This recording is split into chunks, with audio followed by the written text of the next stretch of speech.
Bonjour à tous. À cause de la COVID-19, nos cours ont été suspendus au centre artistique, mais on voulait pas vous oublier, on voulait pas que vous nous oubliez, donc on a décidé de vous offrir des capsules sur différents ateliers qu'on offre. Puis souvent aussi, c'est pour soit vous introduire un peu le type de cours parce que vous avez aucune idée qu'est-ce que c'est, ou aussi parce que vous connaissez déjà un peu la technique, puis on va vous donner un peu comment je pourrais vous dire, la façon de travailler. C'est-à-dire que des fois, on connaît le point, mais il nous arrive des pépins puis, ou des façons de faire, puis on n'arrive pas à un résultat satisfaisant. Donc, nos capsules vont être là pour peut-être vous donner des trucs que nous, on a découvert à force de le travailler. Alors aujourd'hui, c'est sur la technique du tissage amérindien. On va utiliser le point peyote. C'est le nom qu'on leur donne, P-E-Y-O-T-E. Alors, si vous regardez les bijoux ici qui sont en face de moi, vous allez pouvoir voir un peu qu'est-ce que le point peyote. C'est un point qui a une forme de zigzag. Je ne sais pas si un peu vous voulez le voir, mais c'est un point qui, lorsqu'il est tissé, fait comme un zigzag. Donc, vous allez avoir toujours une bille en haut, une bille en bas, une bille en haut, une bille en bas. Ça va toujours être comme ça. Alors, quand on va enfiler, ça va ressembler un peu à ça tout le temps. C'est comme des vagues. Alors, c'est une façon de faire. Ça ressemble un peu à un filet de pêche, mais plus tassé.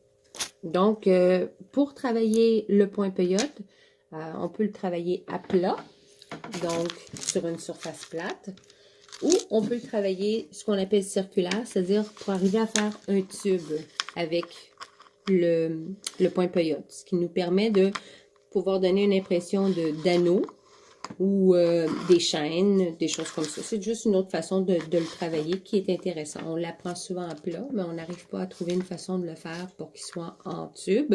Et c'est très simple. C'est pas tellement plus complexe que le plat. Alors, nous, on va le travailler aujourd'hui avec la grandeur de perles ici, qui sont des grandeurs de perles moyennes, grandeur numéro 8. Tout simplement pour que vous puissiez le voir et qu'on se comprenne quand je vais le monter. S'il y en a qui sont intéressés à faire un projet ou en connaître plus, c'est sûr qu'on offre les cours. Éventuellement, on va sûrement faire des cours que vous allez pouvoir acquérir là, parce qu'on va les avoir montés à plus longue haleine. Mais aujourd'hui, pour vous divertir puis vous faire partir un petit projet, on va commencer par voir à quoi ça va ressembler. Alors, je vais d'abord vous parler un peu du fil que vous devez prendre, qui est un fil de nylon. C'est le Naimo qu'on appelle. Donc, c'est un fil de nylon monofilament. Donc, ça veut dire qu'il n'y a pas de fibre. C'est intéressant, c'est important. Parce que si on prend un fil à coudre normal, c'est du coton, c'est tous des petits morceaux. Puis là, comme c'est des billes de verre avec lesquelles on travaille, bien, vous allez avoir passé votre aiguille et le fil à l'intérieur des perles à chaque fois que vous allez l'introduire dans votre travail. Après 3-4 billes, le fil va se fendre parce que c'est toutes des fibres. Donc, ils vont se mettre à se détacher. Donc, c'est important le type de fil pour être capable d'avoir un travail qui va nous durer longtemps. Sinon, ben des fois, on l'a enfilé, on n'a pas de souci. On le porte une fois, 2 fois, le bracelet ou le collier se casse. Puis on a de la peine parce qu'on ne sait pas nécessairement qu'est-ce qui est arrivé ou parce qu'on a travaillé très fort avec ça. Donc, on se trouve un fil de nylon et une aiguille. Les aiguilles, ce n'est pas des aiguilles à couture. Pour ceux qui font déjà du travail de perlage, vous le savez. Pour ceux qui n'en ont jamais fait, c'est important sur les paquets que vous allez acheter de voir, ça va être marqué enfilage de perles. C'est pas une aiguille de couture, je le dis encore. La différence entre une aiguille de perlage, c'est que c'est droit. Donc, quand on entre l'aiguille à l'intérieur de la perle, l'aiguille rentre et ressort très bien. L'aiguille de couture, c'est comme une épine de sapin. C'est comme un cône. Donc, la perle va rentrer, mais elle ne sortira pas parce que l'aiguille va en s'élargissant. C'est fait pour percer au travers d'un matériel. Tandis que pour le tissage, pardon, c'est tout simplement fait pour nous aider à enfiler pour pas qu'on ait à le faire à la main. Alors ça, c'est la différence entre les aiguilles. On essaie toujours de doubler le fil dans l'aiguille ou dans notre travail parce que ça devient plus solide. Le travail se tient mieux aussi parce que la bille bouge moins dans le travail parce qu'elle est remplie de fils. Je vais faire un nœud à la fin, c'est-à-dire que je vais doubler mon fil et je fais un nœud dans l'autre extrémité. La quantité de nœuds qu'on va faire une par-dessus l'autre va dépendre tout simplement de la grosseur du trou des perles qu'on va utiliser. Donc, c'est possible que j'ai en faire 3 ou 4 nœuds. J'en fais, j'essaie, je teste. Si je vois que les perles passent au travers, je refais un autre nœud tout simplement. Il n'y a pas de norme. Tout dépend de la grosseur ou le type de fil que vous utilisez. Donc, ici, je vais probablement avoir à faire 4. Je teste, comme je vous dis, tout simplement en glissant une perle à l'intérieur du fil et je pousse dessus. Je passe au travers, il me manque un nœud ou 2. Alors, j'ajoute. Pourquoi? Parce que j'ai pas le goût que mon travail se décompose la minute que je le fais. Donc, je teste encore. C'est bon. Ce qui fait que pour commencer le point peyote circulaire, c'est toujours une quantité de perles impaires. C'est pas des perles paires. Le nombre de billes qu'on doit mettre pour faire quelque chose de circulaire doit être impair. Je ne vous dis pas la quantité dans un travail parce que tout dépend de la grosseur que vous allez vouloir obtenir. Pour l'exercice d'aujourd'hui, on va en mettre 5 parce que c'est beaucoup plus rapide pour arriver à un résultat.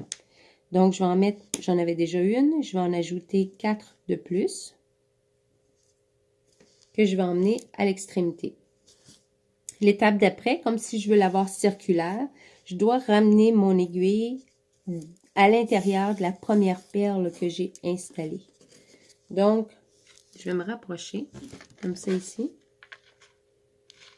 J'en ai 1, 2, 3, 4, 5. Je rentre à l'intérieur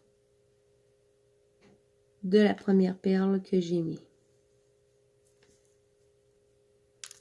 Donc, ça va ressembler un peu à ceci. C'est bon? Je vais changer de couleur de bille juste pour que vous voyez la différence tout de suite. Donc, la prochaine étape, un coup que j'ai rentré à l'intérieur de la première bille, j'introduis une bille bleue. Je saute par-dessus la prochaine bille et je rentre dans la troisième.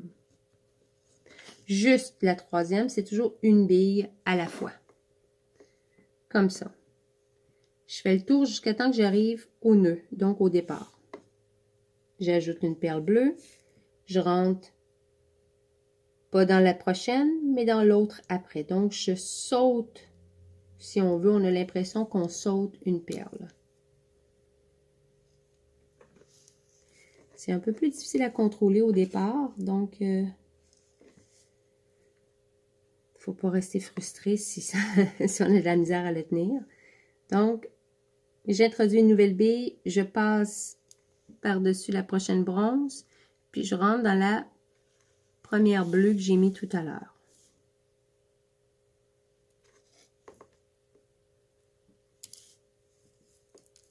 Je tire dessus quand même assez parce que je veux ramener les billes. Pourquoi? Parce que je vais essayer de faire un tube avec. Donc, je vais mettre une autre bille bleue et je vais rentrer dans la prochaine bleue. Et techniquement, il m'en reste une autre parce qu'on n'oublie pas qu'on doit avoir 5 billes pour faire un rang. Et je vais rentrer dans la première bleue. Et voilà. Alors, techniquement, on aurait fini un autre rang. Et on continue comme ça jusqu'à la fin. Vous pouvez le continuer. À la prochaine capsule, je vous montrerai qu'est-ce qu'on peut faire avec un tube. Donc, on peut se faire des boucles d'oreilles, on peut se faire des mailles, on peut se faire un collier, toutes d'une longueur. C'est comme vous voulez. Mais la prochaine capsule, je vais vous montrer comment attacher le début à la fin pour arriver à faire un cercle. C'est bon? Bon travail! Merci!